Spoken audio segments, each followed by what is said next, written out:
I would say bermakna menurut diri aku. Kalau aku merasa apa yang aku kerjakan itu bermakna, dan apakah orang itu appreciate atau enggak, ya udah, it's up to you.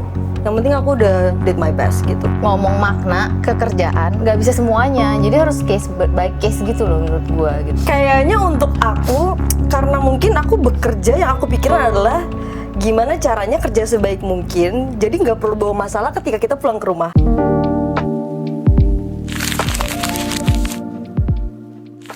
Langsung aja. Fenomena zilenial. Sure. Apa arti zillennial?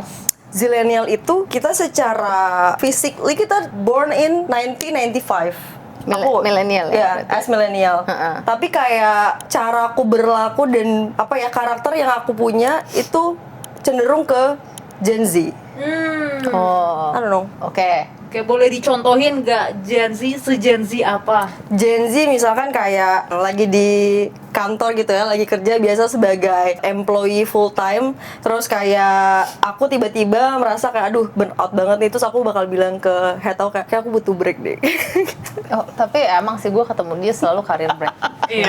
Aku Ini butuh kebetulan break ya. sekarang lagi career break ya. Dari zaman Gen Z sih itu. Pertama tahun berapa ya?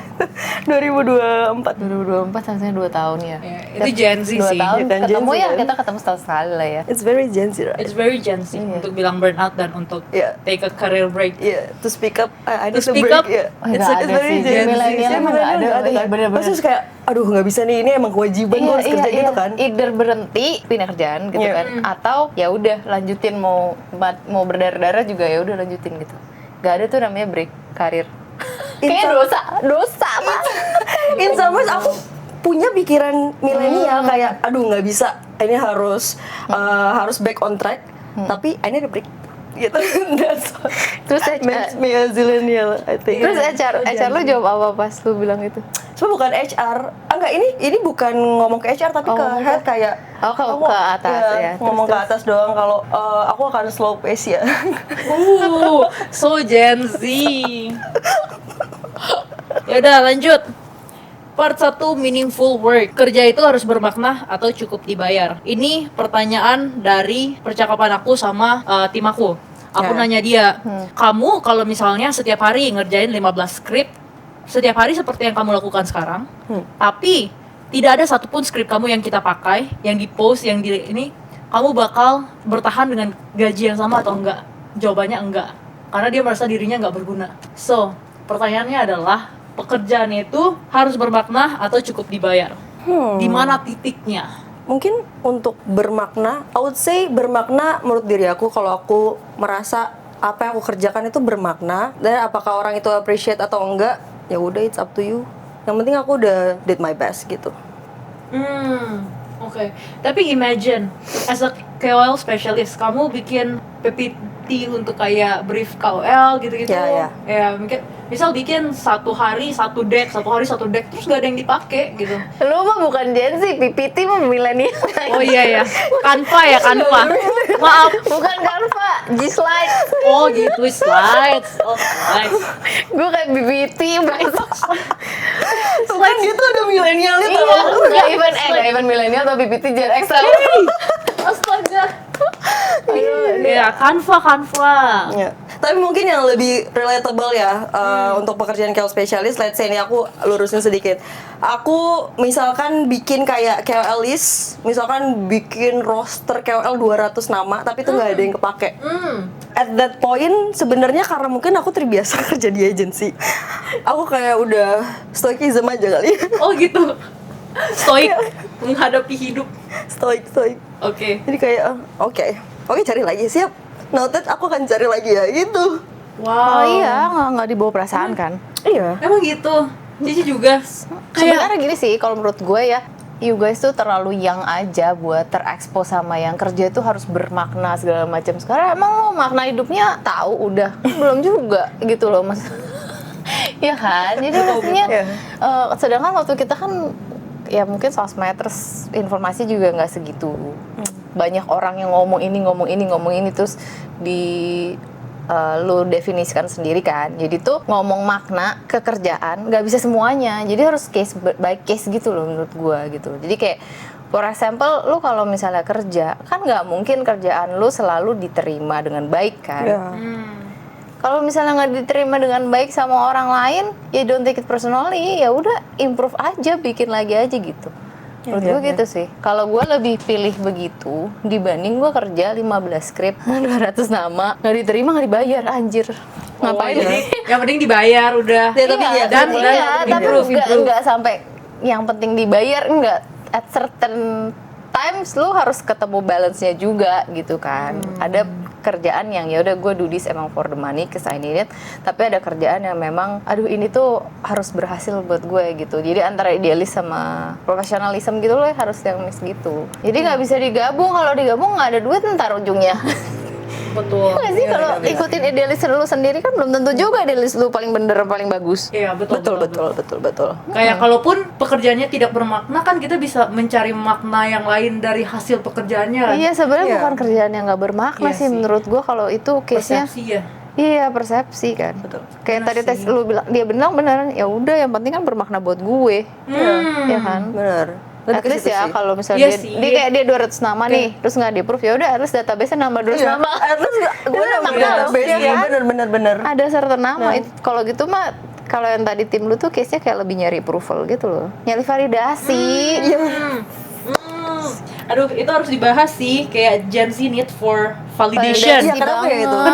Kenapa harus bare minimum tuh harus diglorifikasi kayak hebat, good job, harus di Iya, gue pernah ada tim kayak gitu loh, kayak ditanyakan sama HR, kamu gimana, kenapa gini-gini kan. Intinya gue harus ngecek mental state mereka kan sekarang.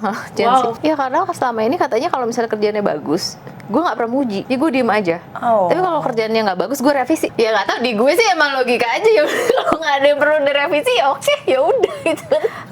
Gue accept proposal coba zillennials gimana perspektifnya?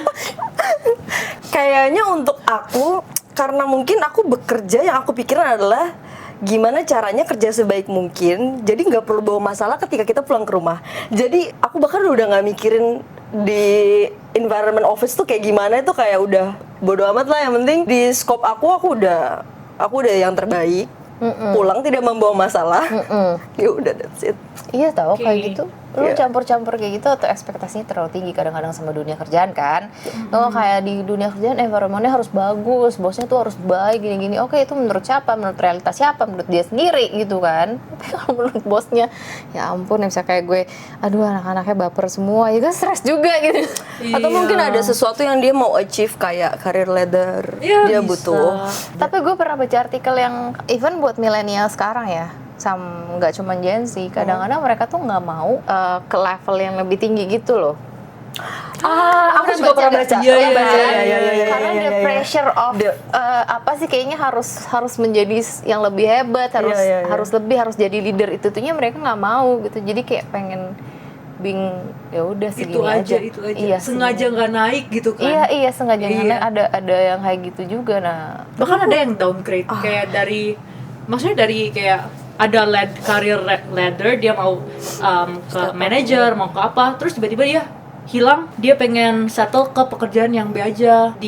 Misal kalau misalnya dia kerja di sini, dia bisa punya mobil yang baru yang bagus, dia beli mobil second yang biasa aja, punya rumah yang biasa aja. Jadi kayak dia sudah menghilangkan kayak ambisi untuk mengejar tangga-tangganya itu, dan dia meninggalkan dunia itu dan dia settle for less.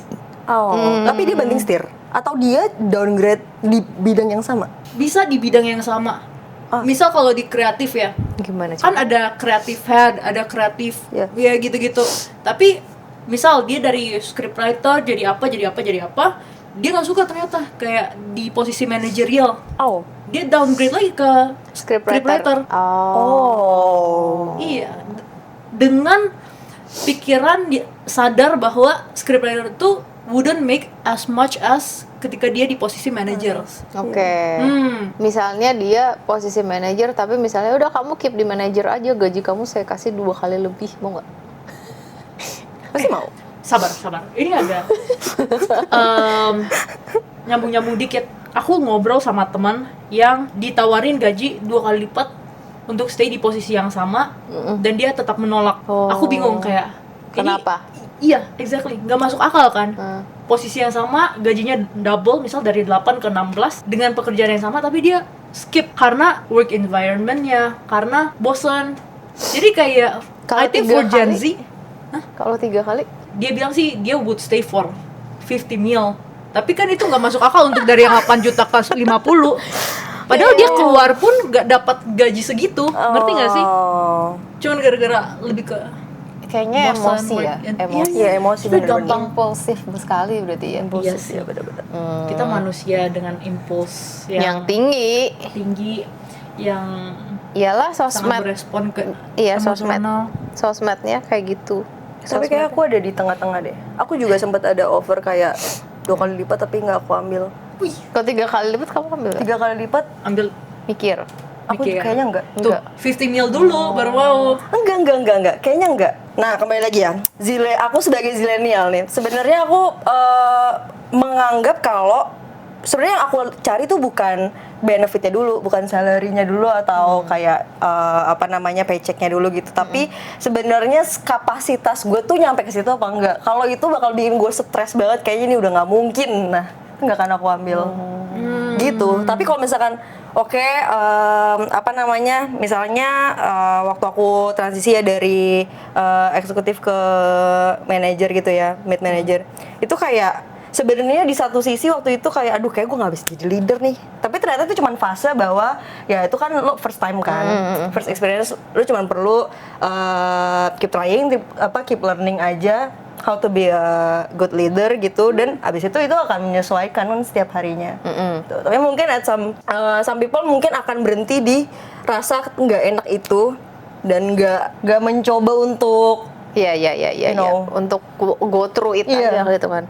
Tapi itu tuh sebenarnya ngefek ke mental sih menurut gue jadinya. Karena mental emang mental kan, lagi ya, back to mental iya lagi. banyak kan yang bilang kalau ini I think udah same lah kalau Gen Z itu mentalnya jauh banget lebih lembek dibanding generasi sebelum-sebelumnya gitu loh, kayak jauh banget dan berasa banget gitu kan. Dulu sempet yang pas milenial lagi on the productive ya, waktu milenial masih 20-21 yang baru mulai diomongin nih sama generasi sebelumnya, kita tuh dibilang memang mentalnya lebih di bawah mereka gitu kan. Kita juga sempet dibilang kayak gitu kan pas milenial, tapi masih nggak terlalu jauh gitu loh, ininya tuh nggak terlalu jauh gitu. Tapi Gen Z tuh bener-bener jauh banget mentalnya. Gue berasa sumpah generasi strawberry itu menurut gue bener banget sih gitu. Tapi bukan salah Gen Z-nya juga sih menurut gue, karena memang kayak terlalu mengagungkan yang namanya, bukan mengagungkan lah ya, terlalu fokus sama mental health. Dan kalau yang gue lihat itu ya, menurut pengalaman gue sendiri, terlalu fokus sama apa yang dirasain tapi nggak ada stepnya gimana meregulate itu gitu loh, sama gimana Oh iya. melewati itu gitu. Kalau kita dulu gitu atau generasi sebelumnya kan terlalu fokus sama udahlah nggak usah dirasain, solusinya bener. apa Iya. gitu kan, kayak oke, solusinya gue harus gini, oke gue harus gini, oke gini, kayak even terapi aja tuh kayak bercerita gitu kan, dan come up with the solution gitu. Tapi makin kesini tuh makin kayak oke, harus regulate emosinya dulu. Terus gak ada abis regulate emosinya terus lo harus ngapain? Itu tuh kayak nggak dibicarakan lanjut gitu. Kalau kayak di campaign tuh Setuju. cuman awareness doang, consider, tapi conversionnya apa gitu, nggak dibikin gitu. Jadi kayak cuman ya udah ngomong. Tapi sebenarnya ini aku baca satu buku parenting. Sebenarnya ujungnya kelihatan itu adalah mana yang thriving, mana yang striving. Tapi yang sekarang kita lihat adalah proses mereka menjadi Iya, apakah itu memang. thriving atau striving gitu. Karena Jadi mereka walaupun cuman itu sih paling nggak bisa ditahan sama generasi atas itu, Gen Z itu gampang banget quitnya. Nah itu bener-bener. sekarang gimana lu mau thrive kalau lu dikit-dikit quit iya sih, bener sih. itu, atau dikit-dikit pindah, atau dikit-dikit ya mungkin nanti kalau udah dewasa udah capek pindah baru nggak pindah lagi kali ya, mungkin gitu ya gitu. Tapi ya itu, tapi kalau dulu kan kita modenya kan ya udah lu harus coba dulu 2 tahun minimal gitu kan baru quit. Sekarang kan 3 bulan. Setuju. Gila, dan itu buat company ya Ngeselin, iya, ngeselin jadinya banget. pusing aja. Cuman ya akhirnya kalau di company gue pun akhirnya memperlakukan hal yang sama, yaitu sebelum 3 bulan kan, gue sebulan udah lihat dia udah nggak ini, ya udah nggak bisa gitu. Nice. Emang Iya, karena emotional kalau regulation iya, emang kalau dicepetin ya udah kita sebagai company cepetin juga gitu aja. Ya, abis mau gimana kalau nggak kan nunggu sampai 3 bulan tiba-tiba dia yang quit gitu kan. Padahal masih bisa diusahakan gitu loh. Cuman ya Setuju sih ya. Kayak Gen Z tuh kita merasakan, sangat-sangat merasakan, terus nggak ada regulasi emosi yang baik. Karena regulasi emosinya diregulasi oleh GPT, divalidasi. Iya, kamu merasa burn out karena kamu merasa seperti ini benar sekali gitu. Bener. Kamu manusia, kamu gitu sih. Jadi Iya. kita Gua sekarang tumbuh dengan juga gitu loh. Iya. Gue sekarang notice ya pattern GPT. Tiap kali gue bilang, misalnya gue kenapa ya irritated banget, kenapa ya gini-gini ya, selalu orang iya you overwork you ini. Dan nanti gue ya elah gue PMS gitu kan. Kayak, kenapa lu selalu bilang masalah gue tuh karena gue overwork sama overstimulated sama overwhelmed? Enggak. Iya. Gue PMS aja. Bohong GPT suka bohong. Iya bener. Tapi Rizka masih nanya ke chat GPT kayak hal-hal yang related to feelings. Of course, enggak sih. Kayak maksudnya hal-hal yang related ke human interaction. Aku nanya GPT. Kayak misalnya ada tim aku yang nangis, aku nggak tahu harus ngapain. GPT tim aku nangis. Sebagai leader yang baik harus ngapain? Terus di list satu-satu. Kamu harus memvalidasi dulu feelingsnya. Lalu kemudian kamu apa? Tolong berikan saya skrip. Saya copy, saya taruh di notes. Saya ingat-ingat dulu kan. Baru nanti kita ketemu jam 1 ya kita ngobrol. Aku sudah hafalin skripnya kayak validasi, terus gitu-gitu lah. Jadi I think mungkin kita lack juga di pengalaman berinteraksi atau melewati interaksi-interaksi yang sulit. Dan kita carinya dari GPT. Kayak nggak ada yang ajarin kita cuman ya berserah pada GPT dan responnya. Ya itu semua lah menurut gue. Kita juga pernah ada di fase itu, cuman kalian ada GPT kan, gue nggak ada. Tapi gue nggak pernah sih punya tim yang nangis, gue nggak pernah. Soalnya gue orangnya tuh nggak suka nggak suka banget micromanage tuh paling pusing gitu kalau misalnya suruh ngajarin gitu. Jadi cuma kalau gue marahin ada, cuman sampai nangis sih enggak sih. Biasanya ini doang. Yang paling parah itu kayak quit. Tapi quit banyak ya. Itu nggak parah sih kayak zaman sekarang. Zaman sekarang banyak banget. Tapi nangis juga. Dulu Kanisha pernah nggak nangis di kantor? Karena nangis karena kerjaan pernah. Iya. Tapi maksudnya nggak yang ditonton orang kan? Enggak lah. Rizka pernah nggak nangis? Enggak, Gua tapi di timku rumah. iya. Dia kayak merengek gitu. Capek. Kayak wow. Depan orang gitu kan. Depan orang. Lu pernah juga. Lu di mana sih dulu? Oh, gue Gen Z. tahu. Justru ini pertama kali banget kerja. Ini first job aku. Jadi aku waktu itu kenapa ya? Nangisnya tuh sebenarnya karena overwhelmed, tapi di situ lagi ada beberapa orang. Jadi kayak setelah diingat-ingat lagi kayak bodoh banget kenapa nggak ke toilet sih gitu. Padahal bukan bermaksud untuk mencari perhatian atau kayak untuk orang lain nyamper kayak kenapa gitu, enggak. Iya, betul. Kayak Nggak bisa tahan. tapi lepas di situ aja terus kayak itu sangat Gen Z ternyata ya. Tapi itu seru sih. Tapi kalau lu kenal Jessie kan? Iya, nah. Dia kan sering bikin anak nangis. Oh iya? Iya. Sumpah. Kenapa? Waktu di agensi lama di Oh. juga. Sering banget tuh. Kata Oh, Jessie iya, dia iya, nggak ngapain. Cuma dia orangnya kan gitu kayak kan dia American kan. Iya. Jadi American has a very different culture sama kita. Kalau ngomong tuh directnya bukan main. Lu kalau baperan, lu nggak bisa survive deh sama bule. Tapi gini, tapi nggak berlarut ya. Iya. Gitu. Jadi mereka tuh gini, ketika dia kerjaan lu nggak bener atau kurang, dia akan tak lu tuh dibilangin harus gini lu gimana gini cara gini and then you will feel all the pressure kan. Iya. Nah tapi abis udah selesai gitu lu keluar biasa aja sama dia gitu. Iya. Jadi kayak gitu kalau orang luar gitu. Tapi emang nggak boleh baper gitu. Nah kayaknya waktu dia ke Indo ya dia kan nggak tahu culture itu, dia pasti kan being American aja gitu kan. Jadinya akhirnya Gak bisa sih itu jadi sama Gen Z. banyak yang nangis ya, apalagi sama Gen Z ya. Makanya kan dia kan nggak terlalu involved di day to day kan. Kalau di gue dia memang urusannya sama investor segala macam ya, emang orang partner luar gue gitu loh. Cuman kalau yang day to day ya memang gue yang checking gitu. Kayak kita ada SOP setiap kali karyawan baru masuk seminggu tuh kita pasti harus tanyain gimana lo apa gini gitu. Terus ada one on one gitu. Tapi gue bersyukur banget kalau di Slice itu timnya emang mungkin karena kita punya kurasi ya. Tim gue tuh kita hiring itu nggak banyak, tapi memang hire-nya senior people gitu. Jadi memang kita nggak terima fresh grad ya, bukannya ini gitu ya, cuman agak stres ya. Kayak udah ya karena partner gue juga si Jessica juga US kan, jadi Untuk menghindari. Iya, untuk menghindari itu dia dan gue juga kalau ngomong nggak bisa terlalu muter-muter tuh, orangnya juga direct. Cuman jadi karena gue bisa bahasa Indonesia aja jadi it's help kan. Nah jadinya SOP-nya memang kalau misalnya hiring itu lumayan ketat gitu loh. Nah terus interviewnya juga lumayan kayak nanyanya juga lumayan ketat apa gitu-gitu, dan akhirnya ya untungnya memang selama ini yang di tim slice itu kayaknya yang sekarang sih itu jarang sih sampai nangis gitu-gitu.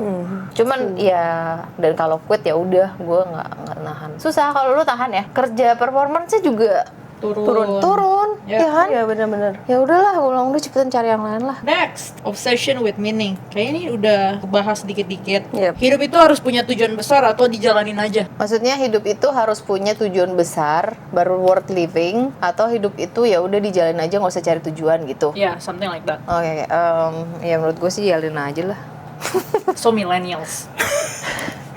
Bukan, kita bukannya milenial nyari-nyari purpose dulu zaman. Ya mungkin dulu. Ini milenial banget sih, jalanin aja tuh. Millennial. Gen Z Oke, tuh kayak, millennial ya. Gen Z tuh kayak gue harus cari purpose-nya dulu, kayak Ya, kenapa gue melakukan ini, ya kan? betul. Tapi milenial itu, lo tau lah bukunya si Simon Sinek kan, Ya. yang Start Why? With Why, itu kan buat milenial. Karena waktu itu milenial tuh yang mulai-mulai gitu, yang mulai-mulai ya Mencari sebenarnya kita yang meaning. mulai, terus Gen Z kayak bikin jadi expert gitu kan.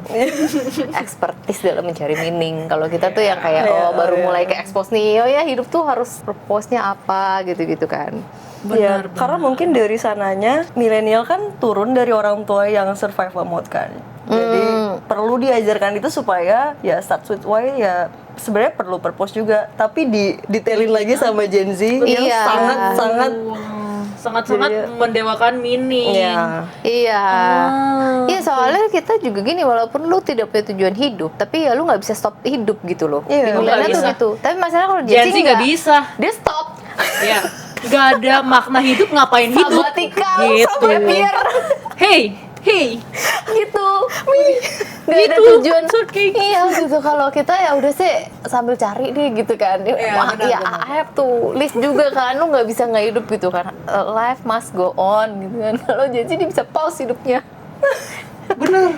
Iya juga ya. I think there's ada kayak fenomena anak-anak muda di Cina, di mana gitu, mereka life flat atau apa gitu namanya, nggak ngapa-ngapain, kayak pengangguran, nggak kerja, masih dibiayai ortu, tapi kayak anak baik-baik gitu, hidup biasa aja. Tapi karena mereka merasa ngapain juga gua kerja kalau gua nggak bisa pensiunkan orang tua gua, ngapain juga gua kerja kalau gua kayak harapannya itu mati, makanya mereka kayak udah hidup aja, nggak Pesimis ada gitu ya? nggak ada Oh. drive-nya untuk Tapi ngapa-ngapain. aku nggak kayak gitu sih. Coba deh kalian yang menilai. Jadi aku career break itu sebenarnya juga bukan yang nggak ngapa-ngapain juga, tapi aku sembari kayak journaling untuk cari tahu sebenarnya apa yang paling pas untuk gue kerjain gitu. Karena kayak kemarin itu kerjanya tuh kayak robot gitu, dan ya seolah-olah nggak meaningful aja gitu. Tapi sebenarnya bukan berarti kayak berhenti hidup. Jadi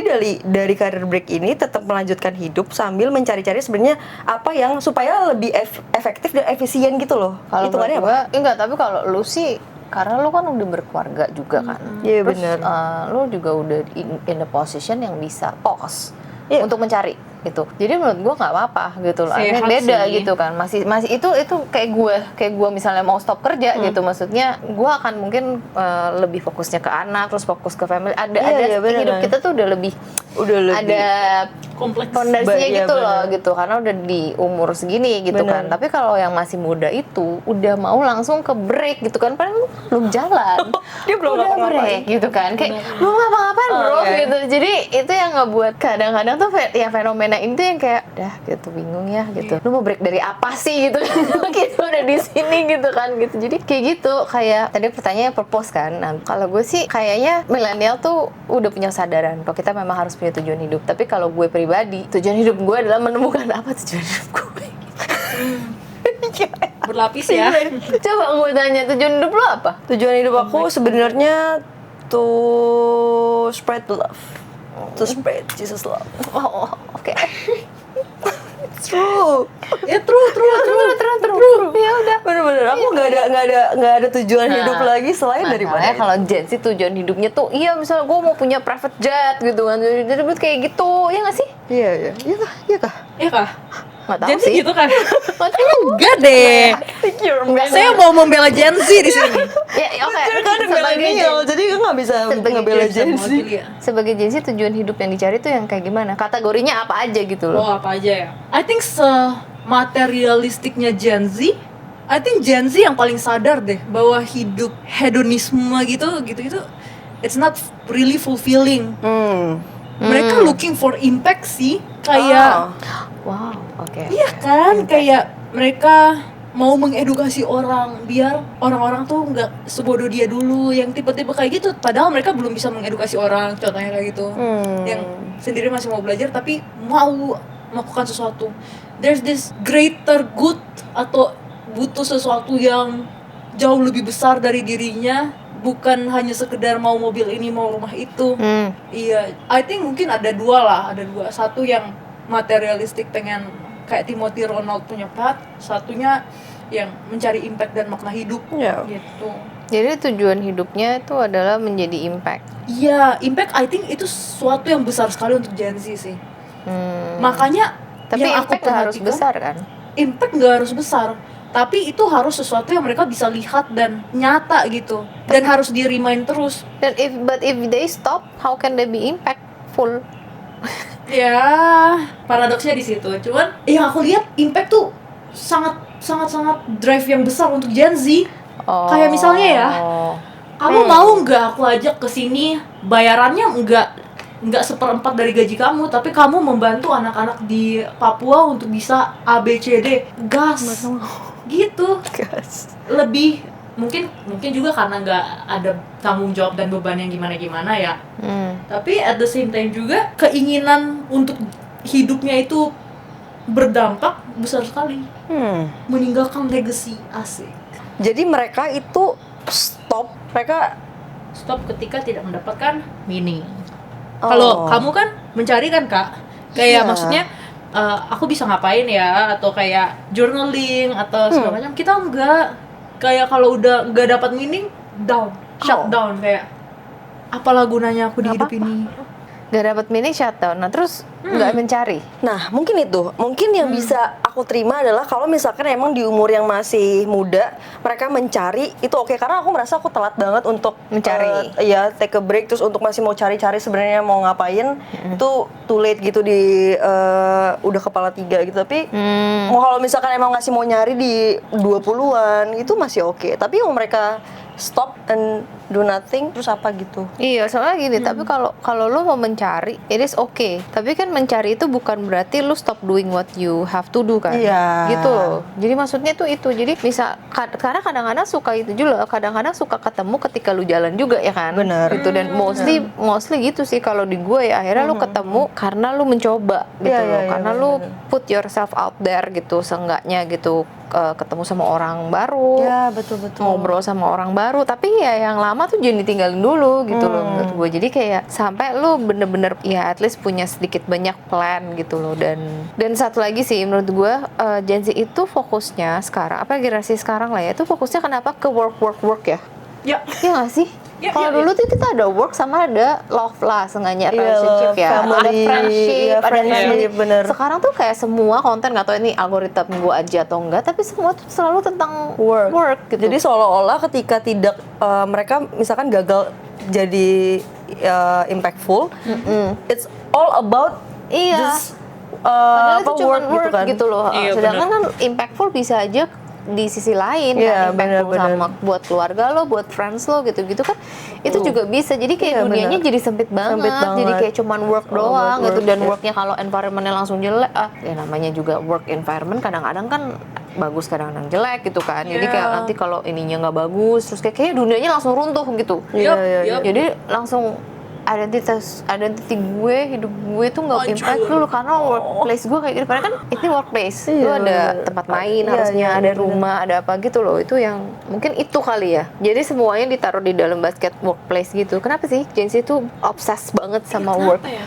Iya, is it because ada narasi bahwa kayak kan emang ada hal yang perlu dikorbankan untuk mencapai sesuatu, right? Terus mereka dapat this vision of, oh hidup yang baik tuh segini nih, ini untuk capai hidup yang segini perlu kerja mati-matian dong untuk kesini. Jadi mereka willing to put that, ada fase hidup yang mereka korbankan, relationship, keluarga, health. Mereka nggak pikir, yang penting grind. Saya lock in 6 bulan tanpa semuanya, hanya kerja gitu. Kayak Atau gitu. jangan-jangan mereka they just kayak combine all the aspek. Everything. Jadi misalkan kayak kok kita kerja karena kita ya udah kerja aja, tapi kita punya hobi, kita punya teman dan family. Tapi kalau sekarang kita terbiasa untuk kayak do what you love. Jadi kayak hobi kita apa dijadiin kayak kerja. Dan betul. lu suka kerja sama siapa? Lu kerja sama temen. Jadi ketika itu runtuh, semuanya tuh runtuh. Iya lagi True. benar setuju. Oh, berarti yang kurang itu boundariesnya. Boundaries. Lack Ya, I of think boundaries boundaries. practice itu di Gen Z. Semuanya dijadiin satu. Gue pernah nonton juga sih videonya si Simon Sinek juga. Dia ngomong kayak gitu, yang kayak memang semuanya disatuin ke workplace. Jadi kadang-kadang workplace itu juga jadi tempat terapi, tempat Ramadan, semuanya gitu. Dan lu bayangin kalau lu punya orang, misalnya ada satu orang tuh yang dia kerjanya suka ngeluh terus ya. Terus dia masuk ke dalam office itu, karena semuanya udah nyampur, jadi dia tuh selalu cerita sama temen koliknya, terus selalu cerita kayak Ramadan, terus quit sih koliknya. Terus dia bilang, "Gila, ini workplace-nya toxic." Quit anjir. Karena dicampur-campur ya. Iya, ada jauh.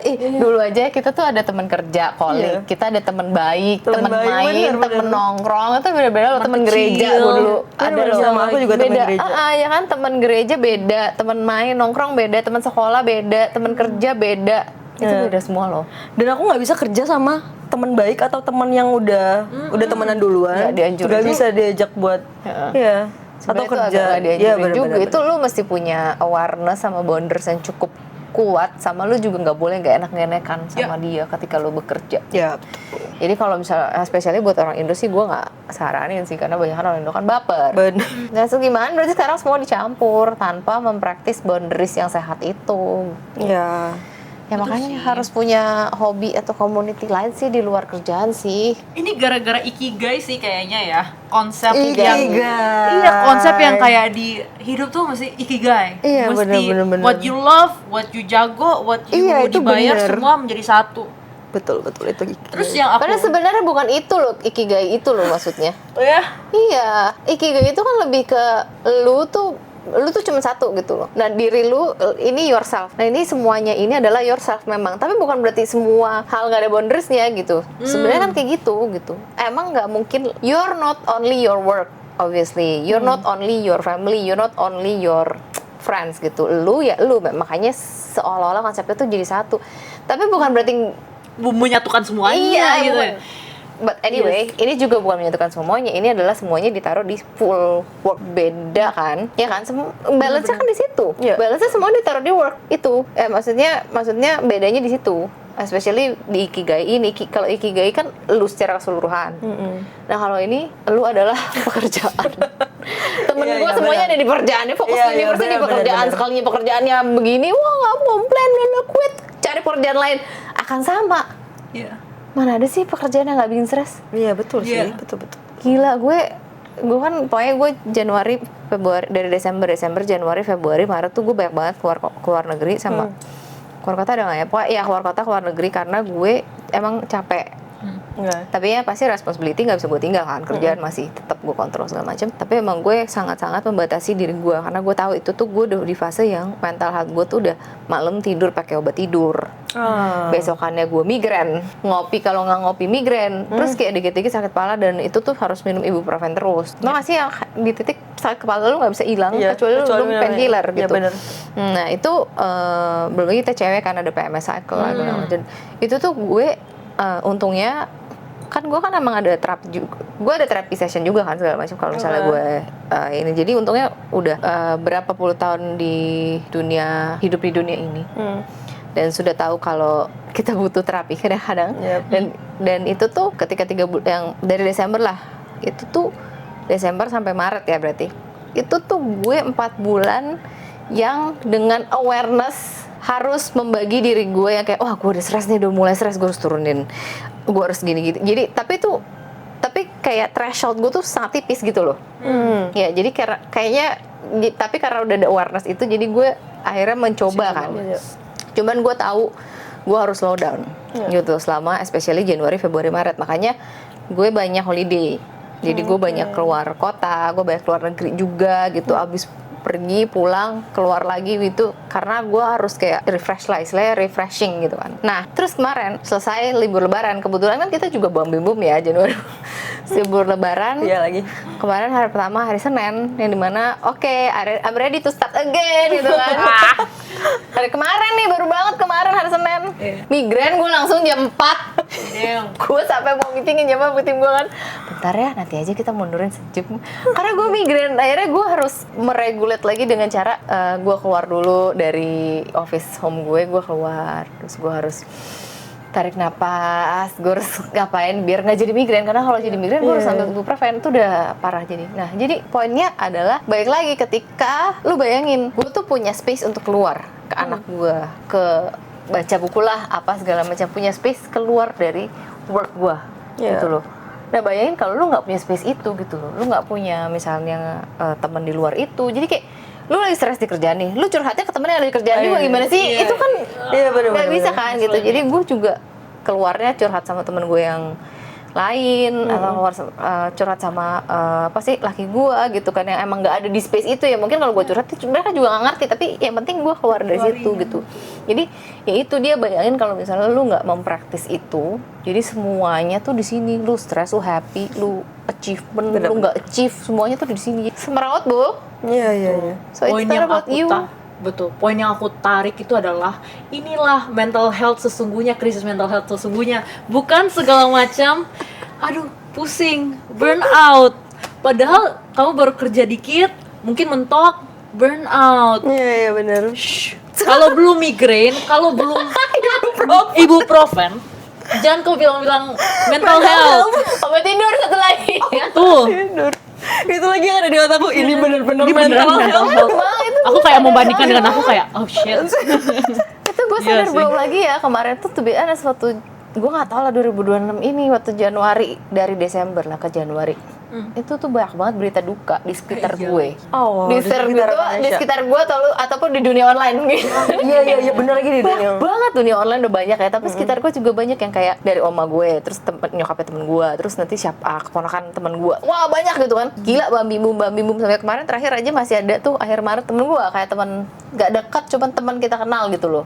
Jadi kayak ya men, gue kayak belum lagi begitu kan, wah itu gue terapinya sampai kayak terus terapi gue sampai gini, oke lu udah terlalu, jadi kayaknya setahun kemarin lu kebanyakan di dunia fisikal, maksudnya kayak mind lu itu udah terlalu kayak lu lagi melatih badan nih, misalnya otot yang lu latih itu adalah upper terus gitu loh. Lu mesti tapin ke spiritual nih kayaknya gitu. Ya karena gue mulai tuh spiritual journey dari Januari sampai Maret gitu. Ya salah satunya dengan keluar, salah satunya dengan nontonin yang spiritual gitu. Asik. Gitu, ya itu again tadi balik lagi kan, kalau lu terus-terusan di oke lah, misalnya deh lu ke gym paling gampang, yang lu latih upper terus, nggak segitiga tuh badan lo. Gitu aja, nggak balance akhirnya gitu kan. Jadi kayak gitu. Nah agensi itu mesti belajar untuk tidak menggantungkan semua hidupnya ke pekerjaan, karena kayaknya lo mungkin yang dibutuhkan agensi sekarang adalah pacaran kali ya. Setuju. Iya benar. Ya nggak sih? Setuju. 2026 goalsku adalah cari pacar. Oke, dan gimana membangun sebuah relationship yang healthy ya, yang tahan lebih dari 3 bulan. Nah, betul. Gak usah jauh-jauh 6 bulan dulu deh.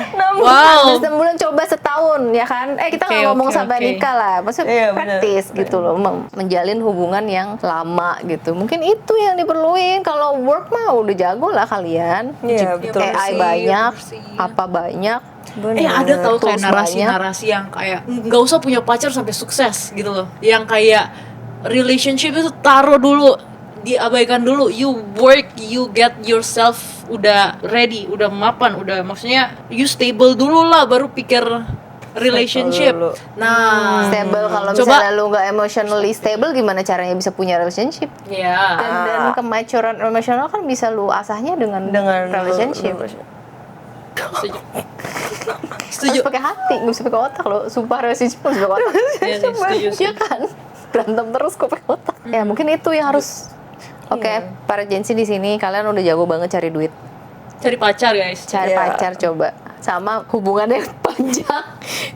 Jangan 3 bulan 6 bulan gitu. Setahun lama nggak, Pris? Lama. Ih gila. Aku kayak 3 bulan juga. Iya, kayak 3 bulan. Iya, zaman lu banyak anak Gen Z tuh Iya. 3 bulan doang. Kan probation. Kembali lagi nih ke working Wow. environment relationship. Wow, di-treat sebagai probation. Ya kan? Ya. Relationship nggak bisa banget tuh pakai Lu otak. gak capable jadi pacar gue. Iya, gua nggak melihat kamu bakal fit in deh. Kayaknya. Iya, kayaknya visi misi kita berbeda. Iya, Mi. Itu bener sih, Tapi tapi bener kan? itu bener. Bener kan, kalau mau nikah kan harus visi misi segala macam align kan? Lu tahu visi aja belum? Tapi Orang masih nyari tujuan hidup, mau visi. iya bener. Aduh, nyamain visi misi ketika kita udah coba sama Iya. beberapa orang gagal gitu coba-coba. Iya, baru kita tahu improve sebenarnya terus, itu kan. prinsip gitu tau nggak? Iya. Jadi lu tahu prinsip lu apa. Tapi kalau lu nggak pernah coba sama beberapa orang, lu nggak ada reference gitu loh. Iya. Nggak ada reference. Bener. Gitu. Nggak ada. Gimana cara bisa tahu visi misinya apa dong? Pernah relationship aja enggak gitu. Bener. Kayak Jadi belum- harus mencoba apa nih? Kayak apa intisari dari percakapan kita ini? Kalian harus Cari pacar, Kayak slow down coba. aja sih. Coba. Iya, iya, jangan tentang work terus Iya, ya. benar. Karir break bener nih. Tapi career break Gen Z banget nih. Iya. Iya, tapi enggak, mungkin enggak, oke. Salah. Apa ya? Tetap bekerja tapi cari pacar juga. Oke. Coba bangun relationship gitu loh. Maksudnya ya gue bukan berarti ya udah cari pacar yang penting ada cowok ada cewek langsung diembat, ya enggak juga. Maksudnya kan semuanya harus melalui prosesnya. Iya, betul. Tapi jangan kalau misalnya biasa honeymoon period emang 3 bulan. Setelah 3 bulan honeymoon period udah pasti ribut. iya. Tapi jangan putus gara-gara baru ribut sekali gitu. Kayak oh kita nggak cocok, visi misi kita nggak cocok. Ya elah baru ribut sekali. Lu ngarepin apa hubungan yang nggak pernah ribut? Gak mungkin. Makin lu pinter malah makin banyak ribut. Ya. Gitu. Kemarin aku baca soal ada hitungan matematika yang secara algoritma nentuin kapan best time untuk stop. Untuk stop entah itu dalam relationship atau kayak hiring orang dalam pekerjaan. Oke. Dimana di kondisi dimana orangnya itu udah nggak bisa balik lagi nih, nggak reversible gitu. Oke. Jadi ada di 37%. Ceritanya kalau misalnya 37% awal kamu just check and kayak ya udah, misal kalau dalam kondisinya date adalah go on berapa puluh date gitu. Tapi ketika itu udah 37% dari perjalanan, stop ketika dapat yang udah lebih baik daripada 37 yang pertama itu. 37 orang. 37 bukan orang, persen Masih yang persen. pertama itu. Contoh, kalau kita 10 dalam 10 tahun aku pengen nikah, pengen stable. 37%-nya adalah 3,7 tahun di awal. Which is misal sampai 23 tahun nih. Berarti selama 20 ke 23 itu ya udah cari date, terus kayak kalau putus nggak yang terlalu oh udah kamu sama aku sampai selamanya.